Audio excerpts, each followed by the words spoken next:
Assalamualaikum warahmatullahi wabarakatuh. Saya Putri Rahmi Ismail dengan NIM 1923-1155 ingin mempresentasikan tugas proyek Metodologi Pendidikan berupa proposal penelitian dengan judul Pengaruh Model Pembelajaran Argumen Driven Inquiry terhadap keterampilan argumentasi siswa SMP kelas 7 pada materi pencemaran lingkungan.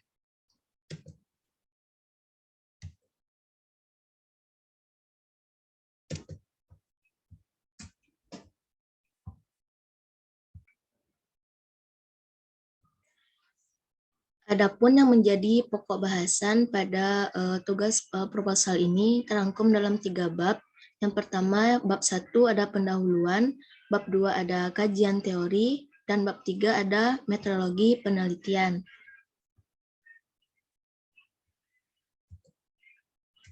Langsung saja kita masuk kepada bab pertama atau bab 1 yaitu pendahuluan. Adapun yang menjadi pembahasan pada bab 1 ini, yang pertama latar belakang, yang kedua identifikasi masalah, yang ketiga batasan masalah, yang keempat rumusan masalah, yang kelima tujuan penelitian, dan yang keenam manfaat penelitian. Nah, langsung saja kita bahas yang pertama yaitu latar belakang. Nah, yang dibahas pada latar belakang proposal saya ini adalah yang pertama mengenai pendidikan, yang kedua mengenai pembelajaran, yang ketiga mengenai pembelajaran IPA, yang keempat mengenai model pembelajaran, yang kelima mengenai argument driven inquiry. Nah, yang pertama pendidikan. Pendidikan adalah usaha sadar dan terencana untuk mewujudkan suasana belajar dan proses pembelajaran agar peserta didik secara aktif mengembangkan potensi dirinya untuk memiliki kekuatan spiritual, pengendalian diri, kepribadian, kecerdasan, akhlak mulia, serta keterampilan yang diperlukan untuk kehidupan bermasyarakat, berbangsa, dan bernegara. Nah, yang selanjutnya itu mengenai pembelajaran. Pembelajaran adalah sesuatu kegiatan yang melibatkan seseorang dalam proses belajar, di mana ada seseorang yang akan memberikan suatu pelajaran kepada kita. Nah, itulah yang dinamakan dengan pembelajaran. Nah, proses pembelajaran pada satuan pendidikan diselenggarakan secara interaktif, inspiratif, menyenangkan, menantang, dan memberikan cukup ruang bagi peserta didik untuk mengembangkan pengetahuan dan keterampilannya. Nah, selanjutnya kita membahas mengenai pembelajaran IPA.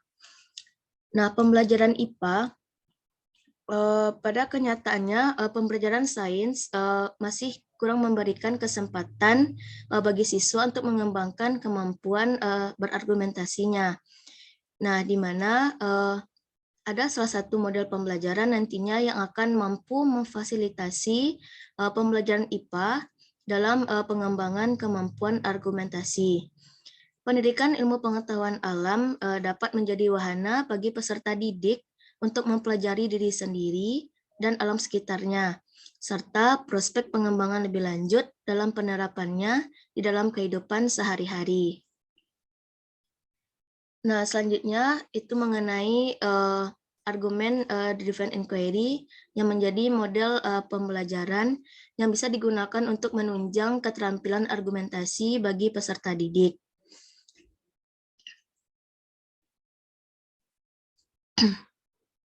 Salah satu alasan pentingnya kemampuan argumentasi dalam pembelajaran IPA yaitu ilmuwan menggunakan argumentasi dalam pengembangan dan meningkatkan pengetahuan.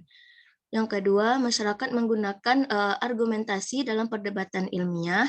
Yang ketiga, peserta didik dalam pembelajaran membutuhkan argumentasi untuk memperkuat pemahamannya.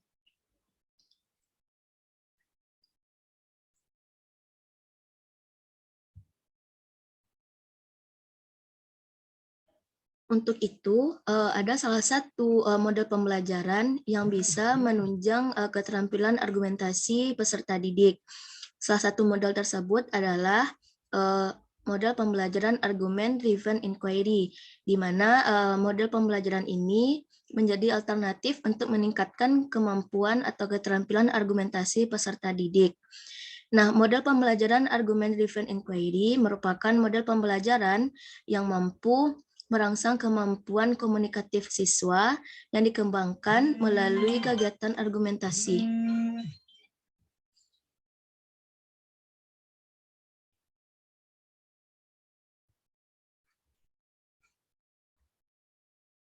Melalui pengembangan argumentasi dalam pembelajaran sains, terdapat 5 dimensi yang potensial untuk digali.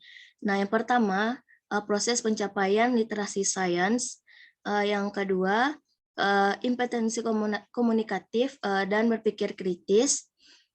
Proses kognitif dan metakognitif. Yang keempat, praktik ilmiah.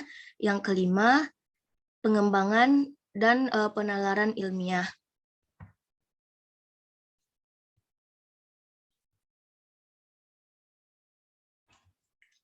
Nah, selanjutnya kita akan membahas mengenai identifikasi masalah. Adapun yang menjadi identifikasi masalah pada proposal ini yaitu model pembelajaran yang tidak menunjang keterampilan argumentasi siswa, sehingga keterampilan argumentasi siswa masih rendah. Nah, selanjutnya ada batasan masalah. Untuk membatasi agar penelitian ini berjalan dengan baik, maka penelitian ini dibatasi untuk mengetahui apakah ada pengaruh model argument driven inquiry terhadap keterampilan argumentasi siswa SMP kelas 7 pada materi pencemaran lingkungan. Yang keempat, ada rumusan masalah. Di sini saya merumuskan 2 masalah. Yang pertama, apakah model pembelajaran argument driven inquiry mempengaruhi keterampilan argumentasi siswa? Dan rumusan masalah yang kedua, apakah terjadi peningkatan keterampilan argumentasi siswa setelah diujikan model pembelajaran argument driven inquiry? Yang kelima, ada tujuan dari penelitian. Tujuan penelitian kali ini yaitu untuk mengetahui pengaruh model pembelajaran argument driven inquiry terhadap keterampilan argumentasi siswa. Yang kedua, untuk mengetahui peningkatan keterampilan argumentasi siswa setelah diujikan model pembelajaran argument driven inquiry. Yang terakhir itu manfaat penelitian. Nah, pertama ada manfaat secara teoritisnya. Nah, hasil penelitian ini diharapkan dapat melengkapi atau sebagai gagasan dan ide pemikiran terhadap khazanah keilmuan, khususnya dalam ilmu pengetahuan, khususnya ilmu pengetahuan alam, sehingga membantu siswa mempelajari dengan baik materi pencemaran lingkungan.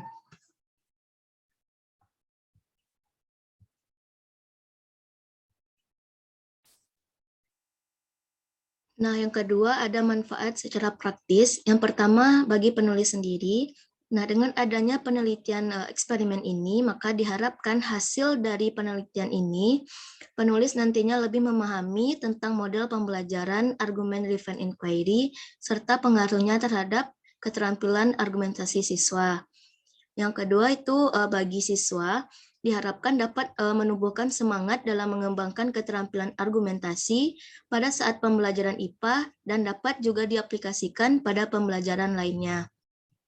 Terakhir yaitu bagi peneliti selanjutnya, dapat dijadikan referensi dalam penelitian eksperimen yang berhubungan dengan model pembelajaran argument driven inquiry terhadap keterampilan argumentasi siswa. Nah, selanjutnya kita akan membahas bab 2, yaitu kajian teori. Adapun yang menjadi pokok bahasan pada kajian teori ini, nah yang pertama ada kajian teori, yang kedua penelitian yang relevan, yang ketiga kerangka berpikir, yang keempat hipotesis penelitian. Nah, pada kajian teori, kita akan membahas 5 pembahasan. Yang pertama yaitu pengertian belajar dan pembelajaran. Yang kedua pengertian pembelajaran IPA. Yang ketiga pengertian kurikulum 2013. Yang keempat pengertian keterampilan argumentasi. Dan yang kelima pengertian argument driven inquiry. Nah, langsung saja kita masuk pada pembahasan pertama, yaitu pengertian belajar dan pembelajaran. Pertama, belajar. Belajar merupakan proses yang dilakukan oleh seseorang sehingga terjadi perubahan di dalam dirinya yang awalnya tidak tahu menjadi tahu dan dapat terjadi ketika seseorang berinteraksi dengan lingkungan sekitarnya. Belajar dan pembelajaran merupakan istilah yang tidak bisa dipisahkan, di mana kegiatan belajar merupakan bagian dari proses pembelajaran. Nah, di mana dalam pembelajaran ada kegiatan yang mesti ada, yaitu belajar dan mengajarnya. Oleh karena itu, belajar dan pembelajaran dua hal yang tidak bisa dipisahkan. Selanjutnya yaitu pengertian dari pembelajaran. Pembelajaran sebagaimana tadi sudah kita bahas tidak dapat terpisah dari yang namanya belajar. Untuk itu pada kali ini kita akan lanjut mengenai pembelajaran IPA.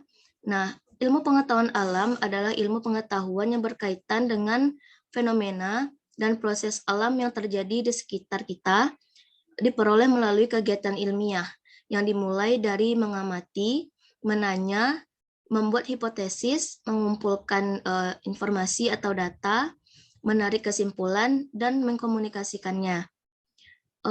Proses pembelajaran IPA ditekankan pada pemberian pengalaman langsung bagi peserta didik. Untuk itu, mereka bisa mempelajari, memahami, dan menganalisis berbagai hal mengenai alam dengan pendekatan saintifik. Selanjutnya, kita akan membahas mengenai kurikulum 2013. Nah, kurikulum 2013 merupakan kurikulum yang diterapkan dalam dunia pendidikan sebagai kurikulum penyempurna dari kurikulum sebelumnya, atau ini dikenal dengan kurikulum 2006 atau KTSP. Kurikulum 2013 dapat dilihat dari pendekatan yang digunakan dalam proses pembelajaran, yaitu melalui pendekatan saintifik. Yang keempat, mengenai pengertian keterampilan argumentasi. Argumentasi adalah suatu bentuk retorika yang berusaha untuk mempengaruhi siapa saja untuk berpendapat agar mereka itu percaya dan akhirnya bertindak sesuai dengan apa yang ada atau yang sudah ditetapkan sebelumnya. Beberapa alasan pentingnya kemampuan berargumentasi diterapkan dalam pembelajaran IPA. Yang pertama, ilmuwan menggunakan argumentasi dalam mengembangkan dan meningkatkan pengetahuannya. Yang kedua, masyarakat menggunakan argumentasi dalam perdebatan ilmiah. Yang ketiga, peserta didik dalam pembelajaran membutuhkan argumentasi untuk memperkuat pemahamannya.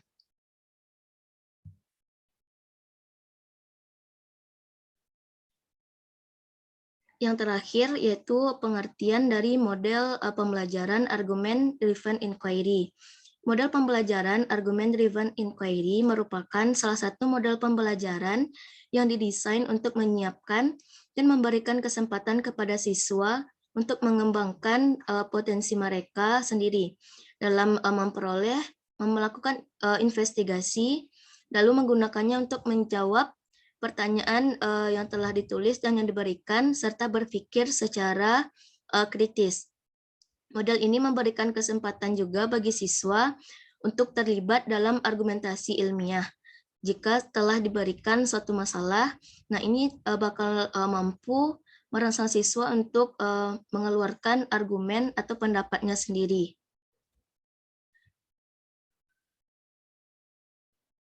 Baiklah, selanjutnya pembahasan kedua mengenai penelitian yang relevan. Yang pertama yaitu ada penelitian dari Luluatul Farida dan kawan-kawan pada tahun 2018 yang berjudul Pengaruh Penerapan Model Pembelajaran Argument Driven Inquiry terhadap keterampilan argumentasi siswa berdasarkan jenis kelamin. Nah, dari hasil penelitian mereka menunjukkan bahwa penerapan model pembelajaran argument driven inquiry berpengaruh signifikan terhadap keterampilan argumentasi siswa. Yang kedua, penelitian dari Dani Jayaputra dan kawan-kawan pada tahun 2019 yang berjudul Pengaruh Argumen Driven Inquiry terhadap keterampilan argumentasi siswa pada materi sistem pernapasan. Nah, diperoleh hasil dari penelitian tersebut menunjukkan bahwa model pembelajaran argumen driven inquiry ini dan interaksi antara model pembelajaran dengan kemampuan akademik berpengaruh signifikan terhadap keterampilan argumentasi masing-masing siswa. Yang ketiga yaitu ada penelitian dari Intan Kamila Zahara dan kawan-kawan pada tahun 2018 yang berjudul Pengaruh Penerapan Model Pembelajaran Argumen Driven Inquiry pada pembelajaran IPA terhadap keterampilan argumentasi siswa SMP berdasarkan perbedaan kemampuan akademik. Dari hasil penelitian diperoleh nilai ujinya dengan signifikansi 0,000, berarti terdapat perbedaan yang signifikan antara kelas yang diuji dengan pembelajaran argumen driven inquiry dengan yang tidak diterapkan model pembelajaran argumen driven inquiry. Jadi dapat disimpulkan pada penelitian tersebut bahwa model pembelajaran argumen driven inquiry memberikan pengaruh yang signifikan terhadap keterampilan argumentasi siswa. Nah, selanjutnya ada penelitian Ninda Ningtyas dan kawan-kawan pada tahun 2018 dengan judul Pengaruh Model Pembelajaran Argumen Driven Inquiry terhadap Keterampilan Argumentasi Siswa. Dari hasil penelitian menunjukkan bahwa model pembelajaran Argumen Driven Inquiry berpengaruh signifikan terhadap keterampilan argumentasi, karena dilihat dari hasil signifikansinya yaitu memperoleh nilai 0,000. Yang terakhir yaitu ada penelitian dari Nursuci Arfiani dan kawan-kawan pada tahun 2021 dengan judul Pengaruh Model Pembelajaran Argumen Driven Inquiry terhadap peningkatan keterampilan argumentasi dan hasil belajar IPA. Juga terlihat bahwa pada hasil penelitian mereka, model pembelajaran argumen driven inquiry memberikan peningkatan terhadap keterampilan argumentasi siswa. Pembahasan selanjutnya yaitu mengenai kerangka berpikir. Nah, pada awal sebelum model ini diterapkan, guru belum menggunakan model pembelajaran argumen driven inquiry. Nah, sehingga menyebabkan kemampuan argumentasi siswa rendah. Nah, lalu dilakukan sebuah uji atau tindakan di mana guru mencoba menggunakan model pembelajaran argumen driven inquiry. Nah, diperoleh hasil siswa mulai sedikit mampu berargumentasi dan sudah mulai berargumentasi dengan baik. Nah, didapatkan hasil akhirnya nanti di mana kemampuan argumentasi siswa meningkat. Nah, untuk itu model pembelajaran argumen driven inquiry ini sangat berpengaruh terhadap keterampilan argumentasi siswa. Nah, yang keempat ada hipotesis penelitian. Hipotesis atau jawaban sementara terhadap masalah yang dikemukakan oleh peneliti berdasarkan latar belakang dan rumusan masalah, maka dapat dirumuskan hipotesis penelitian ini adalah terdapat pengaruh yang signifikan dari model pembelajaran argumen driven inquiry terhadap keterampilan argumentasi siswa dalam pembelajaran IPA. Ke pembahasan terakhir bab 3 yaitu mengenai metodologi penelitian. Adapun pokok bahasan pada bab 3 ini, yang pertama waktu dan tempat pelaksanaan penelitian, yang kedua jenis penelitian, yang ketiga populasi, sampel, dan teknik sampling, yang keempat variabel dan data penelitian, yang kelima prosedur dan instrumen penelitian, yang keenam teknik analisis data.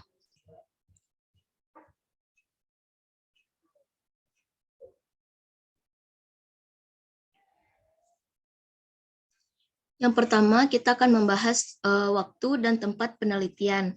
Nah, adapun waktu penelitian nantinya yaitu akan dilaksanakan pada saat pembelajaran semester ganjil tahun ajaran baru 2022-2023. Nah, untuk tempat penelitian akan dilakukan di SMP Negeri 2 Pariaman. Yang kedua, jenis penelitian. Nah, pada kali ini peneliti menggunakan pendekatan kuantitatif, di mana pendekatan kuantitatif merupakan suatu penelitian yang hasilnya disajikan dalam bentuk angka-angka. Untuk jenis penelitian yang peneliti gunakan dalam penelitian ini adalah penelitian eksperimen semu atau kuasi eksperimen. Pada metode kuasi eksperimen, peneliti menentukan apakah suatu perlakuan mempengaruhi hasil sebuah penelitian. Pengaruh ini dinilai dengan cara menerapkan perlakuan tertentu pada kelompok seperti pada kelompok eksperimen dan tidak menerapkannya pada kelompok yang lain, yaitu pada kelompok kontrol. Lalu menentukan bagaimana dua kelompok tersebut menentukan hasil akhirnya.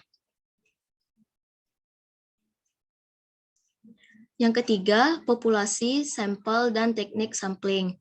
Nah, untuk populasi pada penelitian ini adalah seluruh siswa kelas 7 SMP Negeri 2 Pariaman. Untuk sampel, sampelnya saya mengambil kelas 73 dan 74 sebagai sampel, di mana pada kelas 73 diterapkan sebagai kelas eksperimen dan kelas 74 sebagai kelas kontrol. Nah, untuk teknik samplingnya, dalam penelitian ini, sampel dalam penelitian diambil dengan cara acak untuk pengambilan sampelnya. Nah, selanjutnya variabel dan data penelitian. Nah, variabel penelitian. Variabel penelitian di sini saya bagi menjadi dua, ada variabel bebas dan variabel terikat. Untuk variabel bebas merupakan variabel yang mempengaruhi variabel terikat, yaitu model pembelajaran argument-driven inquiry. Sedangkan variabel terikat merupakan variabel yang mendapatkan pengaruh dari variabel bebas. Dalam hal ini, variabel terikatnya adalah kemampuan argumentasi siswa dalam pembelajaran IPA.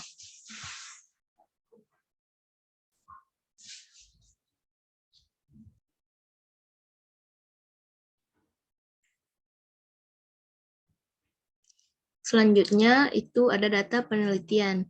Nah, penelitian ini menggunakan data primer, di mana data primer yang didapatkan oleh peneliti merupakan data-data hasil dari penelitian langsung tanpa adanya perantara, sehingga data yang didapatkan berupa data mentah. Yang kelima, prosedur dan instrumen penelitian. Yang pertama itu kita bahas dulu mengenai prosedur penelitian. Adapun prosedur penelitian saya bagi menjadi 3 tahap. Yang pertama, tahap persiapan. Yang kedua, tahap pelaksanaan. Yang ketiga, tahap akhir. Mohon maaf sebelumnya pada slide PPT, pada yang kedua saya membuatnya tahap persiapan, seharusnya itu adalah tahap pelaksanaan. Nah, di mana ketiga tahap tersebut akan menjadi tahap dalam melakukan penelitian. Kita bahas dulu yang pertama, itu pada tahap persiapan, di mana pada tahap persiapan ini kita melakukan studi pendahuluan berupa observasi atau wawancara kepada sekolah atau guru yang bersangkutan, kemudian melakukan studi literatur terhadap jurnal yang berkaitan dengan judul penelitian yang saya ambil. Nah, yang kedua, melakukan studi literatur. Yang ketiga, menyusun perangkat pembelajaran dan penerapan modifikasi dari model ADI ini. Yang ketiga, melakukan validasi terhadap instrumen penelitian. Yang terakhir, menentukan kelas yang akan dilakukan uji dan kelas yang tidak diberikan uji. Yang kedua, masuk kepada tahap pelaksanaan. Nah, di mana tahap yang menjadi tahap yang menjadi pelaksanaan yaitu memberikan perlakuan terhadap kelas yang telah kita pilih menjadi sampel. Nah, di mana ada satu kelas yang mendapat penerapan model argument driven inquiry dan ada satu kelas yang tidak diberikan perlakuan penerapan model pembelajaran argument driven inquiry. Nah, yang kedua, Selama proses pembelajaran berlangsung, siswa mengisi lembar kerja yang telah disediakan oleh peneliti. Yang ketiga, perlakuan dilaksanakan sebanyak 3 kali dengan lembar kerja yang dikumpulkan setiap akhir proses pembelajaran.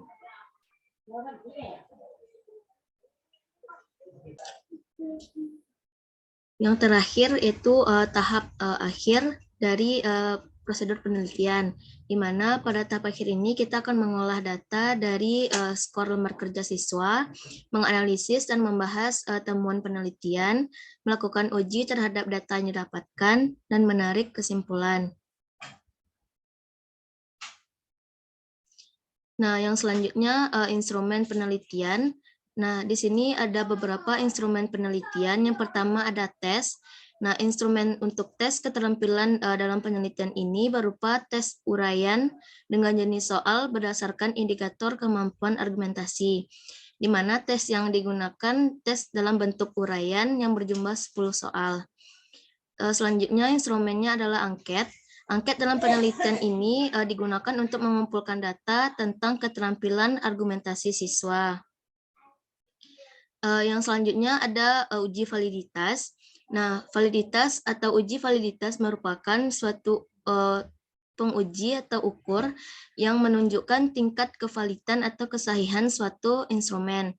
Terlihat ada rumusnya di sini, R XY sama dengan N dikali sigma XY dikurang sigma X dikali sigma Y, dibagi akar dari N sigma X kuadrat dikurang sigma X dikuadratkan dikali N sigma Y kuadrat dikurang sigma Y dikuadratkan.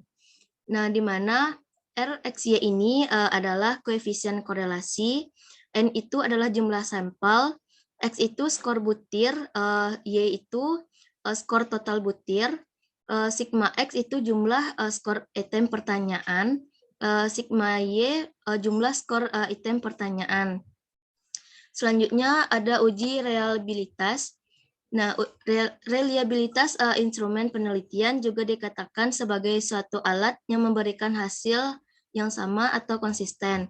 Adapun rumusnya yaitu R11 sama dengan K per K kurang 1 dikali 1 dikurang sigma atau kuadrat dikali B per T kuadrat dikali T dikali dengan K per K kurang 1.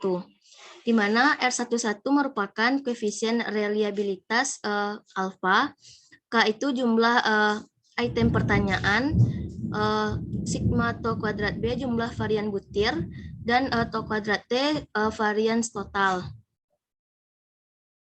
Selanjutnya ada uji indeks kesukaran. Bermutu atau tidaknya butir-butir soal tes hasil belajar pertama dapat diketahui dari derajat kesukaran taraf kesulitan yang dimiliki oleh masing-masing butir soal.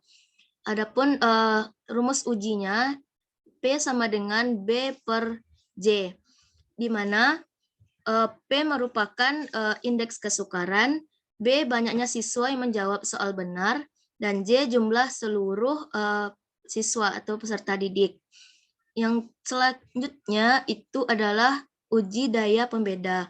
Daya pembeda adalah kemampuan suatu soal tes hasil belajar untuk membedakan antara siswa berkemampuan tinggi dengan siswa berkemampuan rendah. Adapun rumus ujinya yaitu DB sama dengan BA per JA dikurang BB per JB sama dengan PA dikurang PB.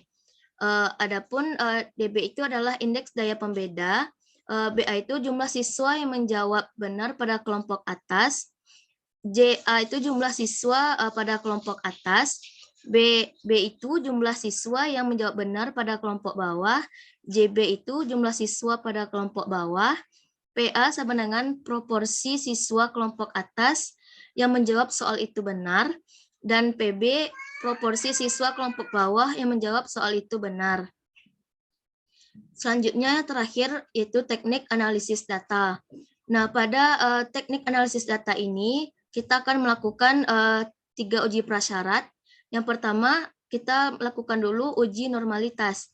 Nah, uji normalitas ini dilakukan untuk mengetahui apakah data sampel yang diteliti terdistribusi normal atau tidak. Yang kedua, kita lakukan uji homogenitas setelah dilakukannya uji normalitas, di mana uji homogenitas ini bertujuan untuk mencari tahu apakah dari kelas eksperimen dengan kelas kontrol memiliki varian yang sama atau tidak. Terakhir, baru kita akan melakukan uji hipotesisnya. Nah, di mana jika data yang sudah dikatakan terdistribusi normal dan homogen, maka selanjutnya akan dilakukan uji independen sampel t-test dengan taraf signifikan 5%. Baiklah, sekian presentasi dari saya. Mohon maaf jika ada kesalahan dalam penyampaian saya ini. Saya mohon maaf. Assalamualaikum warahmatullahi wabarakatuh.